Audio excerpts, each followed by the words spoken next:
সংগ্রামী তাওহীদি জনতা, আমরা সকলে জানি এই পৃথিবীর ভূখণ্ড মাটিটা পানির উপরে ভাসমান। কি বলেন আপনারা, জানেন না সবাই? পৃথিবীতে এত পরিমাণ পানি আল্লাহ তাআলা দিয়েছেন, তারপরে আমাদের এই পৃথিবীর ভূখণ্ড ফিলিস্তিনের মুসলমানেরা পানি না পেয়ে তারা মৃত্যুবরণ করতেছে। এর চেয়ে দুঃখজনক মুসলমানদের জন্য আর কি হতে পারে? সংগ্রামী তাওহীদি জনতা, সেই মাসলুম মুসলমানদের পক্ষে আমরা এখানে দাঁড়িয়েছি। আমরা আমাদের বাজার ব্যবসায়ী সহ সকল মুসলমানদের উদ্দেশ্য করে বলতে চাই, যে দেশের মুসলমানরা পানি পান না করে মৃত্যুবরণ করে, তাদের কারণে তাদের কোম্পানির পানি বাংলাদেশে চলতে দেওয়া হবে না। সংগ্রামী তাওহীদি জনতা, এই পর্যায়ে আপনাদের সম্মুখে গুরুত্বপূর্ণ বক্তব্য রাখবেন মোহাম্মদ সোনা মিয়া। আসসালামু আলাইকুম। আজ ফিলিস্তিনের যে অবস্থা আমরা সারা দেশে মুসলিমরা দেখতেছি, না খেয়ে তারা উপবাস করাচ্ছে। আমার এই দেশের সরকারের কাছে প্রার্থনা, আমাদেরকে ফিলিস্তিনিতে দেওয়ার জন্য আমাদেরকে একটু ফিরে দিশা করে দিই। আমরা ওই দেশে চলে যাব, ওই দেশের ছেলেদেরকে কোলে নিয়ে আদর করবো। আমরা ওই দেশে দরকার হয় জীবন দেবো, ওই দেশে যাওয়ার জন্য এটা দেশের সরকার আমাদেরকে এটা সুযোগ করে দিবে। এই হলো আমার প্রার্থনা, বারবার আমার এই প্রার্থনা, ওই দেশের সরকার যেন আমাদেরকে যাওয়ার জন্য ফ্রি করে দেয়। ধন্যবাদ ভাইকে, অসংখ্য ধন্যবাদ। আমরা সকলে তো যদি যাওয়ার সুযোগ হয়, ফিলিস্তিনি ভাইদের পক্ষ নিয়ে জিহাদ করার মতো যদি সুযোগ কখন আসে, আমরা কারা কারা যাওয়ার জন্য প্রস্তুত আছি?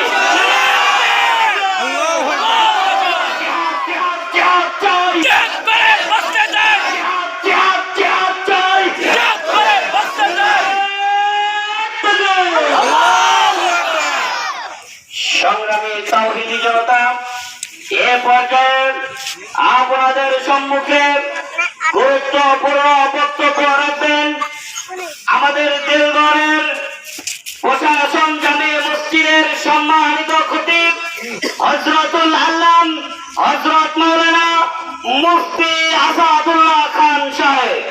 মুফতি আসাদুল্লাহ খান সাহেব, নারায়ে তাকবীর।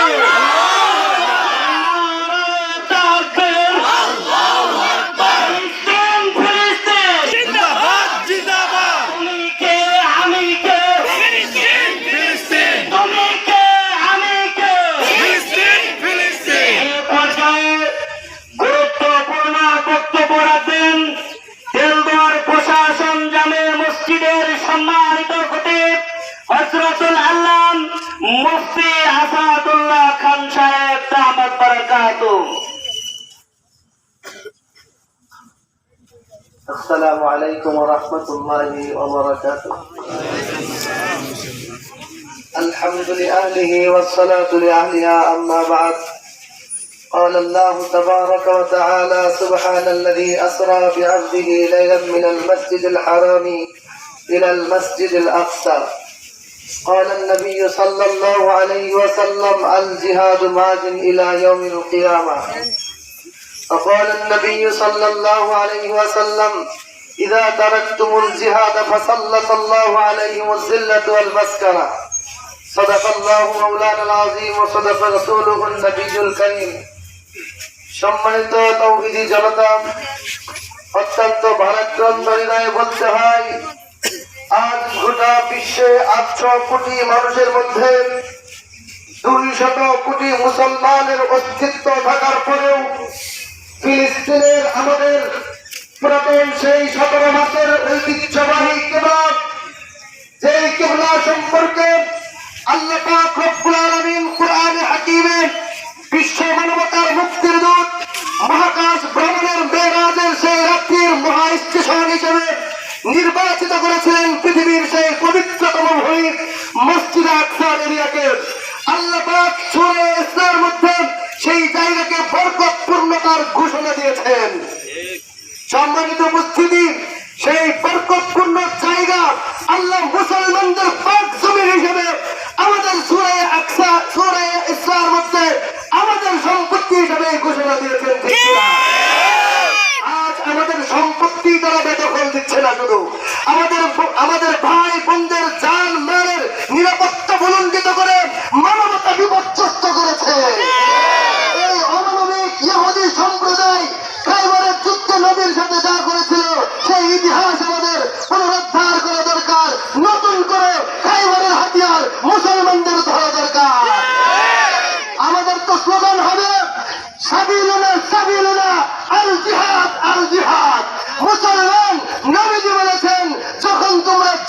হাতে ছেড়ে দিবে, আল্লাহ তোমাদেরকে অপমান অপদস্থতা তোমাদের ঘাড়ে চাপিয়ে দিবেন। আজ আরব বিশ্ব নাকে তেল দিয়ে ঘুমায়, আজকে তারা বৈধ হালাল বিনোদন কেন্দ্র, হালাল সিনেমা কেন্দ্র বানায়। বড় আফসোস, হৃদয় রক্তকরণ হয়, চোখের লুড়ে জলে বুক ভেসে যায়, দাড়ি ভিজে যায়। আজকে কান্না জড়িত কণ্ঠে বলতে চায়, এই জাজিরাতুল আরব, তোমাদেরকে আল্লাহর নবী খেলাফতের যে দায়িত্ব দিয়েছিল, তোমরা কেন আর দ্বিতীয়বার আবার সালাহুদ্দিন আইয়ুবের মতো গর্জে ওঠে ইহুদিদের নিপাত করার জন্য বিশ্ব মুসলমানের পক্ষে একটা জিহাদের ডাক দেও না? আজকে এই দরবার বাজার থেকে বলতে চাই, আজ যদি ফিলিস্তিনের বিপক্ষে সশস্ত্র যুদ্ধে আমাদেরকে আবারও যেতে হয়, কারা কারা জান বাজ করে সেখানে যাওয়ার জন্য প্রস্তুত আছে?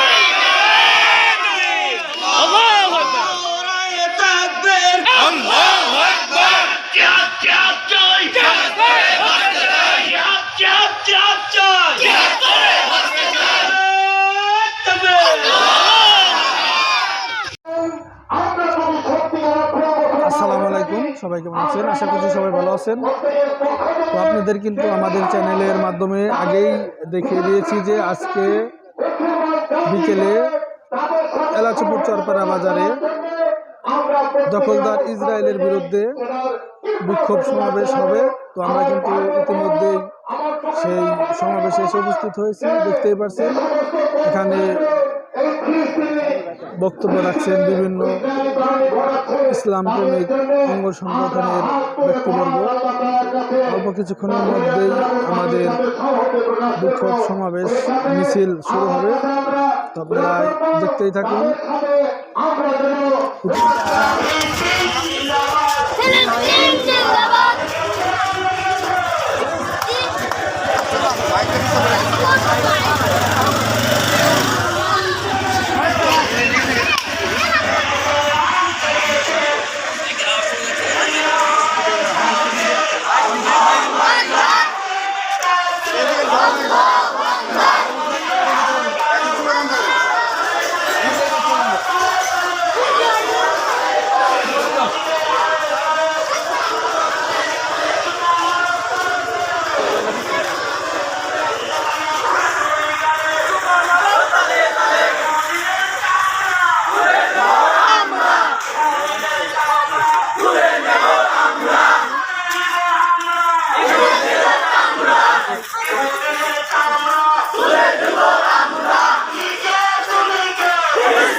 তো বন্ধুরা দেখতে পাচ্ছেন, আমরা যে আপনাদের আগে জানিয়েছিলাম যে এলাচিপুর চরপাড়া বাজারে ইসরায়েলের বিরুদ্ধে বিক্ষোভ হবে। তো এখন কিন্তু বিক্ষোভ শুরু হয়ে গেছে, মিছিল এখন বিশাল বড় মিছিল শুরু হয়ে গেছে ইতিমধ্যে, দেখতেই পাচ্ছেন।